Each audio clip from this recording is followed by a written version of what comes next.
Bismillah, alhamdulillah, wassalatu wassalamu ala rasulillah wa ala alihi wa sahbihi wa man walah. Wa ashhadu an la ilaha illallah wahdahu la syarikalah wa ashhadu anna muhammadan abduhu wa rasuluh, amma ba'd. Alhamdulillah, fi hadal yawm, Yaumul Arbi'a 25 September 2024, bertepatan dengan hari ke-21 dari Rabi' Al-Awwal 1446 Hijriah. Kita lanjutkan kajian di Fakultas Ilmil Hadis dari pembahasan kitab Dawabitul Jarhi wa Ta'dil, yang mana kitab seperti ini berhubungan kitab rijal untuk mengetahui bagaimana menghukumi rawi-rawi. Dia adalah rawi yang thiqah atau rawi yang saduq atau rawi yang dhaif, bahkan dhaifun jiddan. Dan pembahasan kita masuk kepada poin ta'arud bainal jarhi wa ta'dil. Jika terjadi ta'arud ataupun terjadi ikhtilaf di kalangan para ulama kepada seorang rawi, maka rawi ini disebutkan oleh para ulama thiqah, kemudian ada ulama yang lain yang mendhaifkannya, maka bagaimana ikhtilaf di sini? Maka lihat poin ke-14. Qad yuraddu tawthiq wa tad'if minal a'immah al-muqayyadin min a'immati muqayyadin fala yahkumu biwahid minhuma ala rawi bi itlaq bal bihasbi ma yaqtadiyan ma'an min jarhin wa tawthiqin. Maksudnya adalah bisa jadi seorang rawi ada yang memujinya dan ada yang mencelaknya, maka jangan kita menghukum secara mutlak, tetapi melihat kepada apa yang diinginkan dari tautsik ulama tersebut dan apa yang diinginkan dari jarah ulama tersebut. Dan pembahasan seperti ini terjadinya khilaf, dilihat kenapa ada yang mentautsik dan kenapa ada yang mendhaifkan.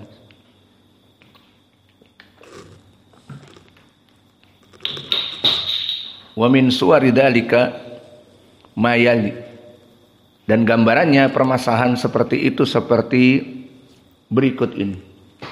Yang pertama, tautsiqu rawi fima haddatsa bihi fi baladin duna akhar. Bisa jadi para ulama memuji seorang rawi yang mana rawi ini baik hafalannya dari negeri tertentu, dan dia menjadi dhaif hafalannya di saat meriwayatkan di negeri tertentu. Maka seperti ini gambarannya jika terjadi khilaf antara para ulama, ada yang memuji dan ada yang menjarah. Maka contohnya di sini, wadzalika liqauni rawi haddatsa fi makan lam takun ma'ahu fihi kutubihi takhallata fa khallata. Maka bisa jadi seorang rawi pergi ke suatu daerah, kemudian dia meriwayatkan hadis di sana, dan dia tidak membawa kitabnya. Kemudian diminta untuk meriwayatkan hadis, maka dia meriwayatkan hadis dan tercampur antara hafalannya dengan lupanya. Wa haddatsa fi makanin akhar min kutubihi fadhabata, dan bisa jadi dia pergi ke tempat yang lain dan kebetulan membawa kitabnya, dan disuruh mengisi, memberikan kajian, terutama ilmu riwayah, memberikan periwayatan hadis, maka dia membawa kitabnya sehingga hafalannya sangat baik melihat kepada kitabnya. Au liqaunihi sami'a fi makan min syekhin falam yadbat anhu wa sami'a minhu fi maudi akhar fadabata. Atau bisa jadi orang ini menuntut ilmu, belajar kepada syekh tertentu, dan keadaannya dengan syekh ini mungkin kurang jelas atau tempatnya yang jauh atau melelahkan dalam safar sehingga kurang fit, maka periwayatan dia dari gurunya dhaif, lemah karena kurang akomodasi, atau di tempat tersebut ma'ruf zaman dulu tidak ada mikrofon, terlalu berdesak-desakan, dan juga mungkin dia terlambat datang atau kurang enak badan. Dan jika mendengar dari gurunya yang lain di tempat yang lain dalam keadaan fit, dalam keadaan sedikit, dalam keadaan jelas mendengar, maka ini pun menjadi penyebab bagaimana seorang murid mengambil dari gurunya dalam keadaan baik dan dalam keadaan buruk. Maka dua kasus ini yang menyebabkan si fulan rawi yang asalnya sikoh, namun didhaifkan di saat menerima hadis di negeri tertentu. Atau si fulan asalnya sikoh, namun suatu hari dia datang berdakwah ataupun berziarah dan dituntut untuk memberikan hadis, maka dia meriwayatkan hadis, maka hadisnya dalam keadaan dhaif, lemah karena tidak membawa kitabnya. Maka ini beberapa gambaran. Jika terjadi ikhtilaf, kenapa para ulama yang dia itu sikoh, bahkan derajatnya imam, kok ada ulama yang mengatakan dia didhaifkan? Dhaifnya dari segi apa? Inilah yang kita bahas sekarang. Jadi jangan secara mutlak mengambil pendhaifan dan jangan secara mutlak mengambil pensikotan. Contohnya Ma'mar Ibnu Rashid Al-Azdi. Antum tahu Ma'mar Ibnu Rashid Al-Azdi, dia hidup di tabaqah yang ketujuh. Tabaqah yang ketujuh adalah ru'us dari itba'ut tabi'in. Berarti dia masuk kepada kurun al-mufaddalah, dinamakan as-salafus saleh. Dan dia ru'us itba'ut tabi'in, maknanya setelah para tabi'in meninggal, nah dialah yang menjadi bintang kejora dari kelompok itba'ut tabi'in, pemimpin-pemimpin itba'ut tabi'in. Usianya pada zaman itu menjadi gembong dari itba'ut tabi'in. Maka Ma'mar Ibnu Rashid Al-Azdi di tabaqah yang ketujuh, maka dia Al-Azdi nisbah kepada Basrah. Asalnya dia memang orang Basrah. Namun setelah dia melaksanakan haji ataupun umrah dan belajar, dia pergi ke Yaman. Dan di Yaman dari semenjak dulu sampai zaman now mereka mencintai ilmu. Maka di saat datang Ma'mar yang mempunyai ilmu, maka disambutlah oleh orang-orang Yaman dan terus mengajar dan diikat dengan pernikahan. Akhirnya stuck, dia terikat di Yaman dengan anak dan istri dan seterusnya. Akhirnya dia tidak pulang lagi ke Irak, ke Basrah, tinggal di Yaman. Maka dia dinamakan Al-Basri Al-Yamani. Maka dia orang Basrah dan orang Yaman. Dan Ma'mar Ibnu Rashid, dia derajatnya imam. Maka dia hidup di zaman Imam Malik Ibnu Anas, imam satu-satu generasi. Maka Imam Malik imam di Madinah, dia imam di Yaman. Maka mulai dari sekarang buka peta. Peta antum jangan buka peta Sumatera Barat, Pekanbaru, Lubuk Linggau, atau Indonesia, mana Kalimantan, mana Ambon. Bukan itu saja. Buka peta-peta Arab, mana Irak, mana Yaman, mana Saudiyah sekarang, mana tempat lain. Ibnu Sa'ad dari Mesir, bagaimana datang ke Yaman, bagaimana melaksanakan bisnis dengan Arab. Maka buka, jadinya paham. Maka Ma'mar Ibn Rashid Al-Azdi di saat kejayaannya dia tinggal di Yaman, dan dari kebaikan orang-orang Yaman kepada dia, akhirnya lahirlah Abdul Razak Ibnu Hammam As-San'ani di Tabaqah ke-9, 2 Tabaqah di bawahnya. Dia Tabaqah ke-7 dan ini Tabaqah yang ke-9. Maka belajar langsung di tangan orang Basrah dan dia orang Yaman asli, As-San'ani. Maka al-jaza min jinsil amal, perbuatan yang baik menghasilkan perbuatan yang baik pula.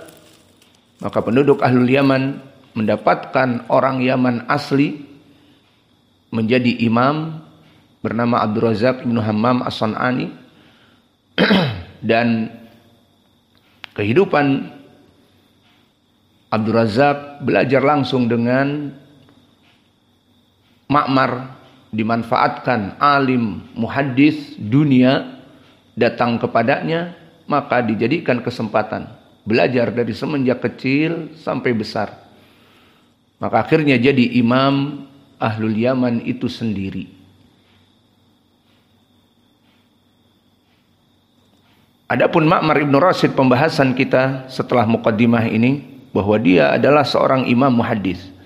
Dikatakan hadithuhu bil Basrah fihi ittirab kathir lianna kutubahu lam takun ma'ahu wa hadithuhu bil Yaman jayyid. Nah, di sini jika antum mendengar dari ilmu jarhi wa ta'dil, kutub-kutub seperti antum membaca Tahdhibut Tahdhib, Tahdhibul Kamal, dan banyak kutub-kutub yang lain yang membicarakan tentang rawi Ma'mar, ada yang mensikohkan dan ada yang mendoifkan. Ini yang diinginkan oleh kita. Jangan kalian secara mutlak mengambil yang mendoifkan, karena dia asalnya adalah imam. Lalu kenapa didoifkan? Pernah suatu hari dia ziarah ke Basrah, dan karena memang tujuannya untuk ziarah dan cepat ingin kembali ke Yaman, maka qadarullah mungkin dia ditodong untuk mengajar. Seperti para alim jika datang ke suatu tempat, maka harus mengajar. Berikanlah zakat ilmumu. Datang ke Basrah Al-Azdi dan tidak memberikan ilmu, bagaimana itu?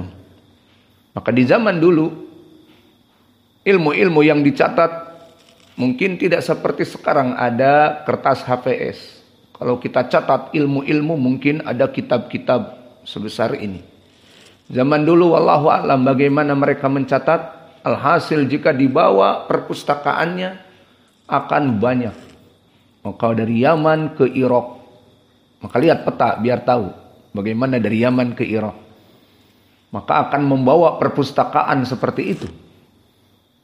Kalau zaman sekarang alhamdulillah, kita disuruh mengaji di Depok ataupun di mana saja, maka kita tinggal membawa apa yang kita tulis, dimasukkan ke flash disk sebesar ini, dibawa naik pesawat dan naik bis dan seterusnya dalam keadaan ringan dan mudah. Maka setelah itu tinggal dimurajaah dari flash tersebut kepada HP dan seterusnya, sudah semua ada. Adapun di zaman dulu harus membawa berapa keledai, berapa kitab, dan kitabnya itu tidak di kertas HVS seperti sekarang, wallahu alam di kitab apa, tertulis di apa. Maka kesimpulannya dia pergi ke Irak untuk kembali ke Basrah, tidak membawa kitab. Akhirnya di sana dia duduk wallahu alam berapa bulan, dan dalam keadaan tidak membawa kitab, maka disuruh meriwayatkan hadis. Lihat hafalannya Imam Ma'mar ini. Namun yang namanya tidak membawa kitab, tidak membawa bahan untuk murajaah, maka al-hifdzu khawan, bahwa hafalan itu pengkhianat. Maka janganlah kalian yang hafal-hafal hadis Sahih Al-Bukhari dan Al-Quran kemudian kalian tidak murajaah dan memberikan ceramah misalnya atau khutbah Jum'ah dan seterusnya. Tidak, harus murajaah, karena al-hifdzu khawan, hafalan itu akan berkhianat. Meskipun kamu seorang imam muhaddis, namun jika tidak dimurajaah akan hilang. Dan hafalan-hafalan itu bertumpuk. Apalagi hafalannya banyak, maka akan bertumpuk di hard disk. Mau dicari yang mana? Dan begitulah keadaan Ma'mar ibn Rashid. Dia imam muhaddis, namun di saat dia pulang ke Basrah, maka dia tidak membawa kitab. Akhirnya mulai para ulama memeriksa hadis-hadisnya, dan dikatakan periwayatan Ma'mar kepada kami ahli Basrah ma yanfa. Kenapa? Hadis-hadisnya banyak salahnya. Beda dengan kita waktu pergi berguru kepada dia, kata murid-muridnya, ke Yaman. Maka di Yaman dia dalam keadaan perpustakaan ada padanya. Dan apa yang dia tulis ada. Sehingga meriwayatkan sambil murajaah, melihat apa yang ada.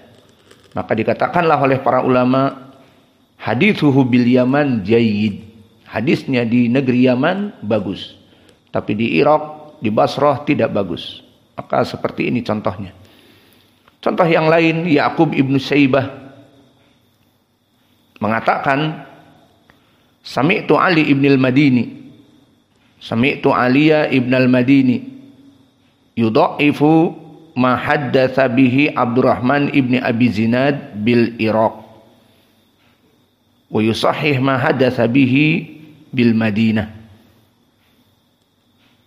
Maka Abdurrahman ibn Abi Zinad di saat dia pergi ke Irak sama, tidak membawa kitabnya.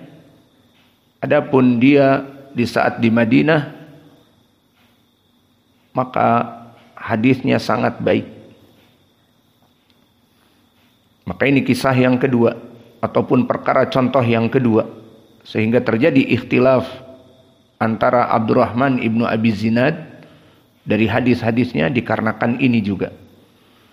Dan contoh yang ketiga, seperti diriwayatkan oleh Imam Ahmad dari riwayat Al-Asram, Sima Abdirrazak bi Makkah min Sufyan mutaribun jiddan. Rawa an Ubaidillah ahadits manakir. Hiya min hadis Al-Umari. Wa amma sima'uhu bil Yaman fa ahadits sihah.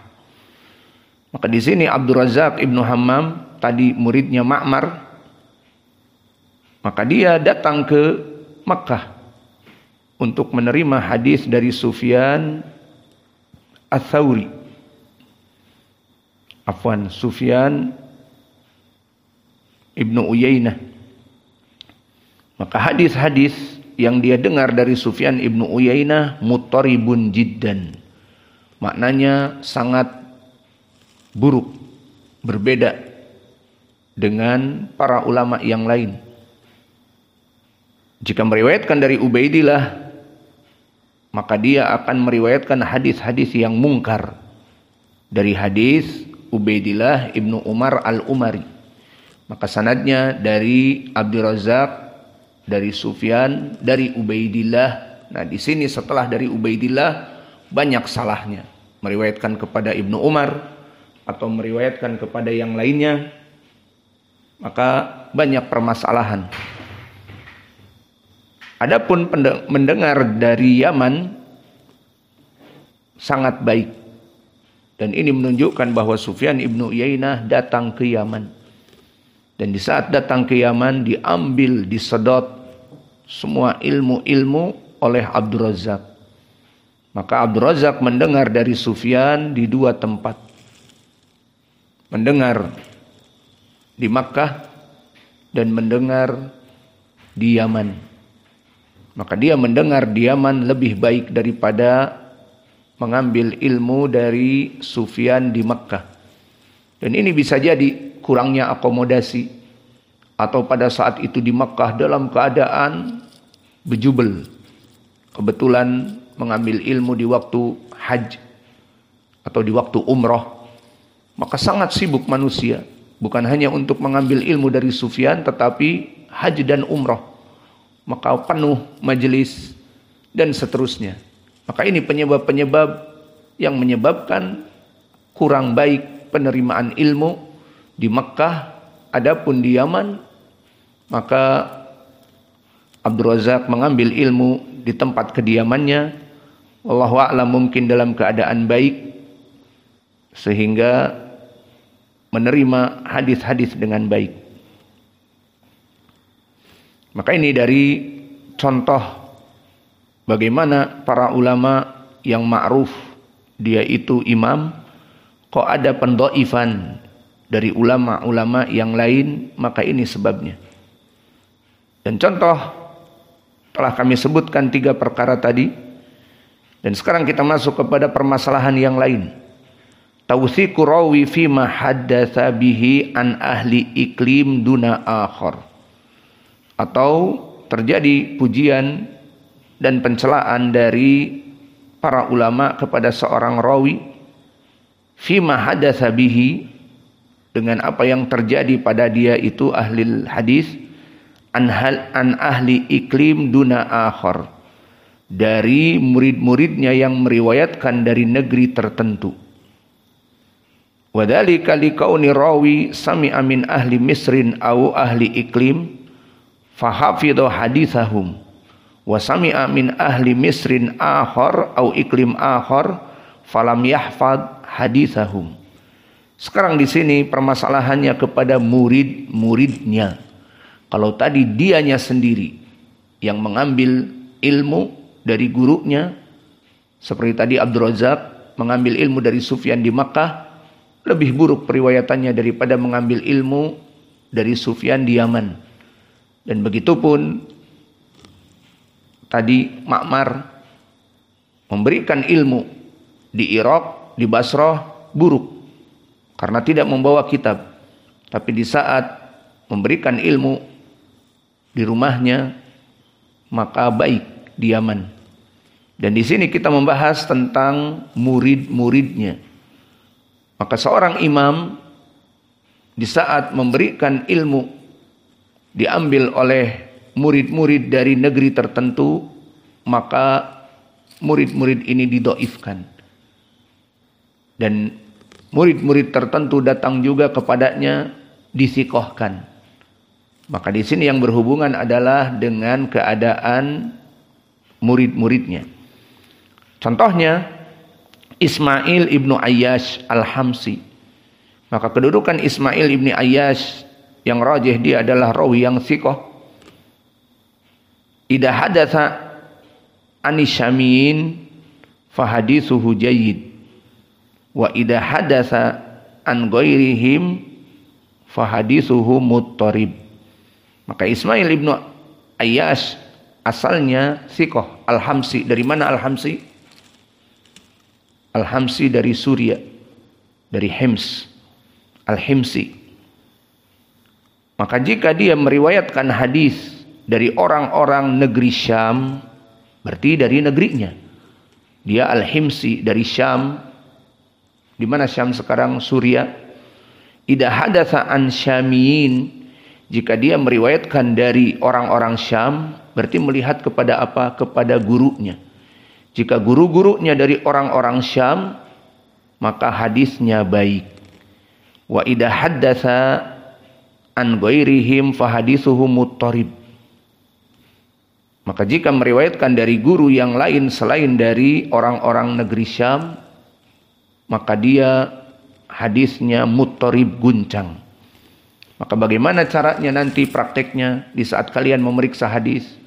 Di sanad tentunya bukan di Al-Bukhari dan Muslim. Misalnya dikeluarkan oleh Imam Abi Daud atau Tirmidzi. Ismail ibnu Ayyash ada. Langsung pikiran antum, lihat gurunya dari mana. Kemudian meriwayatkan dari gurunya fulan dari Syam. Berarti hadisnya baik. Kemudian antum lihat di sanad ini dia meriwayatkan dari fulan yang mana dia min ahlil Hijaz, dari Mekah ataupun Madinah, maka hadisnya guncang. Maka bagaimana cara mengetahuinya? Misalnya antum jamak turuk. Ternyata di riwayat-riwayat yang dia meriwayatkan dari gurunya, orang-orang Syam, bagus. Hadisnya, lafadznya jelas dan sanadnya benar.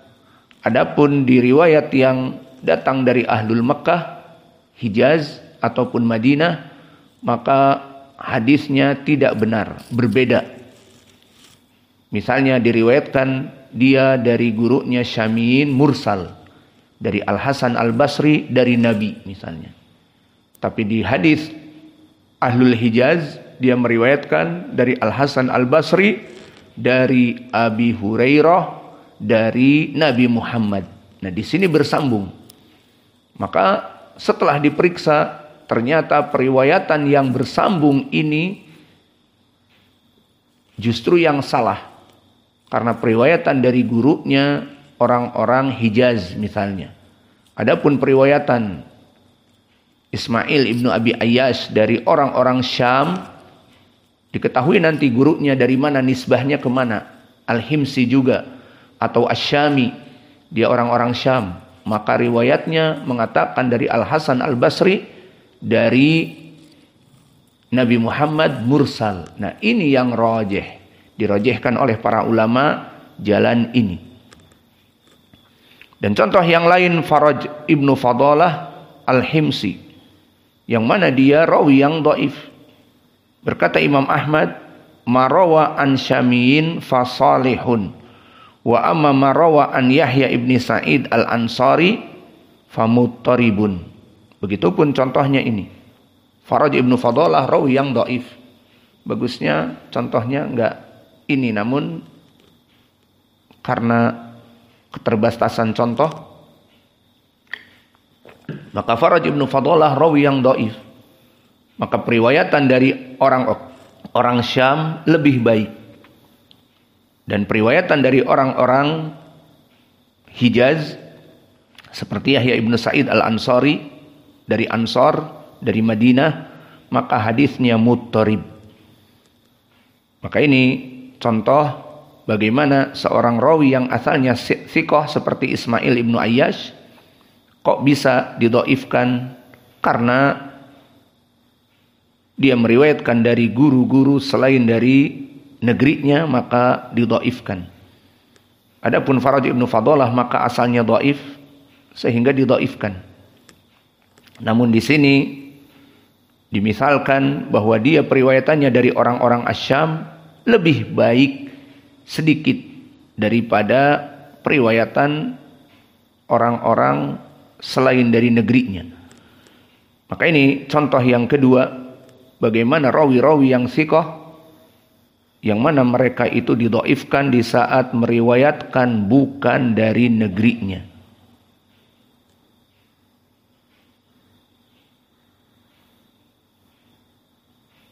Dan contoh yang ketiga, mungkin ini yang terakhir, tautsik riwayati rawi idza ja'at min tariq ahli iklim duna akhar.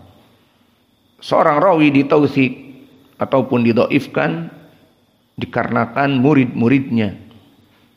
Wadzalika liqauni rawi qad haddatsa anhu ahlu iklim fahafidhu hadithahu. Maka sebabnya dikarenakan seorang imam ini, seorang rawi yang thiqah ini didatangi murid-murid dari negeri tertentu berkelompok. Wa hadatsa anhu, dan meriwayatkan dari dia. Falam yuqimu hadithahu, namun mereka tidak meriwayatkan dengan baik dan benar. Akhirnya kelompok rombongan ini meriwayatkan hadis-hadis di saat pulang ke desanya, ke kampungnya. maka hadisnya berbeda dengan kelompok yang lain.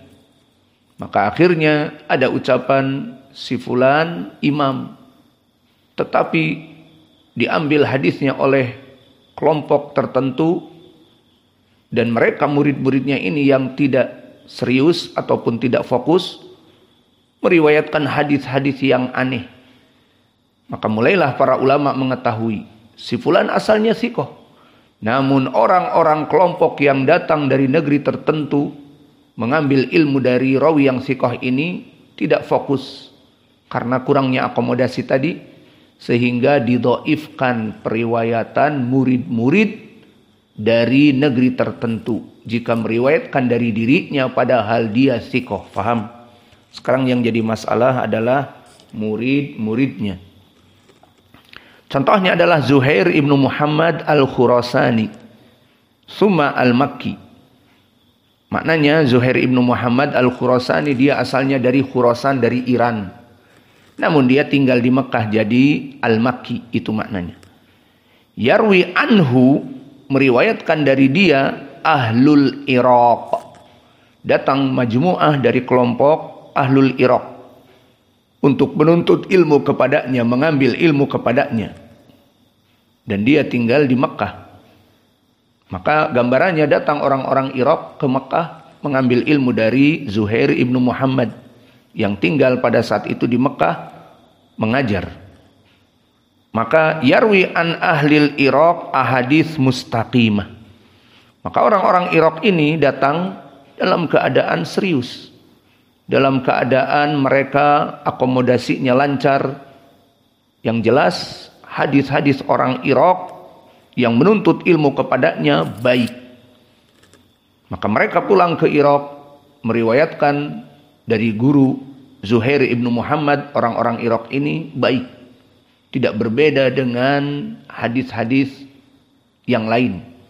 Hadisnya bagus. Wa yarwi anhu ahlu Syam. Kemudian datang juga ke Makkah rombongan dari ahlu Syam. Maka di sini gambarannya mereka datang sekalian untuk naik haji ataupun umrah. Kemudian mengambil ilmu dari Zuhair ibnu Muhammad al-Khurasani. Dan rombongan orang-orang Syam ini karena kurang fit, karena mungkin kurang mendengar dengan baik dan penuh berjejal, wallahu a'lam, periwayatan orang-orang Syam hadisnya mungkarah. Hadis-hadisnya didhaifkan. Bagaimana caranya diketahui? Setelah mereka pulang dari Mekah, meriwayatkan di Syam, dan orang-orang di Syam banyak dari para ulama ahli hadis. Maka mereka meriwayatkan hadis dari Zuhair berbeda dengan periwayatan hadis dari orang-orang Irak. Dan diketahui oleh para ulama. Maka disimpulkan Zuhair ibnu Muhammad asalnya sikoh atau saduk. Namun jika murid-muridnya yang meriwayatkan dari Irak, bagus. Namun jika murid-murid yang meriwayatkan dari Syam, banyak mungkar. Banyak perbedaan dengan periwayatan para ulama yang lainnya. Dan untuk contoh ini yang ada di kepala, hadis diriwayatkan oleh Imam Abi Daud dan Tirmidzi dari Abi Hurairah, yang sanadnya kepada Zuhair ibnu Muhammad, an Muhammad ibni Wardan, an Abi Hurairah. Intinya Zuhair ibnu Muhammad di sini, di mana hadisnya berkata Nabi Muhammad sallallahu alaihi wa ala alihi wasallam, al mar'u ala dini khalilih falyanzur ahadukum man yukhalil. Agama seseorang itu tergantung dengan teman dekatnya. Maka awas, pandai bergaul. Bukan orang-orang awam, orang-orang yang tidak mempunyai agama dan manhajnya tidak jelas dijadikan teman. Dan orang-orang yang sudah jelas ahli sunnah dan dari murid-murid para ulama dan juga ma'ruf, dia berdakwah sunnah, dimusuhi atau dijauhi. Maka Nabi Muhammad mengatakan al-mar'u ala dini khalilih, bahwa seseorang diukur agamanya itu lihat kepada teman dekatnya. teman dekatnya siapa? Bisa jadi teman dekatnya orang-orang yang tidak benar manhajnya, maka dia akan tidak benar manhajnya. Atau duduk dengan orang-orang as-sufiyah, maka dia akan bermanhaj as-sufiyah. Duduk dengan orang-orang jihadiyun, akan mengambil pemikiran jihadiyun. Meskipun dia mengatakan aku bukan jihadi, tetapi pemikiran dari teman-temannya akan masuk kepadanya. Ataupun bergaul dengan orang-orang awam yang jauh dari agama, maka akan membawa kepadanya perkara-perkara syubhat dan seterusnya. Maka teman bergaul, teman duduk, itu dijadikan poin di dalam Islam. Hadis ini dari riwayat Zuhair ibnu Muhammad al-Khurasani.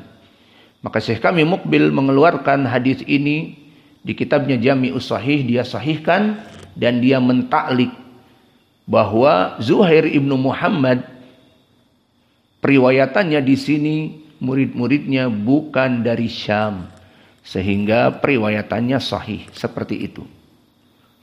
Ini hanya lewat saja di kepala, maka ini contoh. Dan contoh yang kedua, kalau tadi Zuhair ibnu Muhammad didoifkan dikarenakan periwayatan murid-muridnya dari Syam. Adapun murid-muridnya dari Irak bagus. Contoh yang kedua, Muhammad ibni Abdurrahman ibni Abi Dhi'b. Dia juga seorang imam muhaddis. Sima al-Hijaziyin minhu sahih. Maka murid-muridnya yang mendengar dari dia dari al-Hijaziyun. Al-Hijaziyun maknanya Hijaz itu Saudi sekarang. Orang-orang Mekah, Madinah, dan sekitarnya. Maka mereka jika mendengar hadis-hadis Abdurrahman ibnu Abi Dhi'b, maka hadis-hadis mereka benar, sahih. Wa fi hadis al-Iraqiyin anhu wahum kabir. Maka periwayatan orang-orang al-Iraqiyin dari dia wahimun kabirun. Wahmun di sini adalah ragu.